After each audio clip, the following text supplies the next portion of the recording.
Bullgaria ka fituar konkursin e 70 të këngës në Eurovision me himnin e këngëtares Dara Bangaranga. Dara mundi 24 konkurrentë të tjerë gjatë finales së madhe të së shtunës në kryeqytetin austriak, Vjenë. Ritmet ngjitëse të këngës dhe koreografia ishte një sukses i madh, si për shikuesit, ashtu edhe për juritë kombëtare. Kjo është fitoria e parë e Bullgarisë në Eurovision. Dara është një nga artistët më të njohur të muzikës pop në skenën muzikore moderne ballkanike, por nuk kishte qenë ndër favoritët për ta fituar. Derisa u shpall votimi përfundimtar i publikut, dukej sikur Izraeli ishte gati të fitonte konkursin. Këngëtari izraelit u duartrokit me zë të lartë, megjithëse pati disa fishkëllima ndërsa ai performoi Michel, një baladë roku në hebraisht, frëngjisht dhe anglisht. Rumania u rendit e treta me këngën rock, ndërsa Australia e katërta me baladën elegante.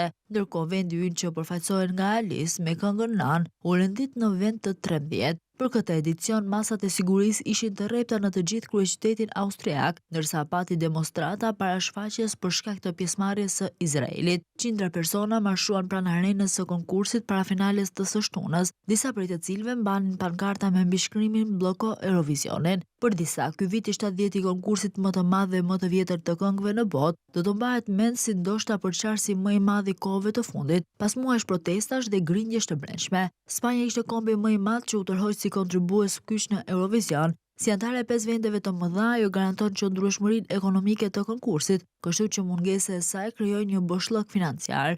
4 vendet e tjera që bojkotuan ceremoninë ishin Irlanda, Holanda, Islanda dhe Slovenia.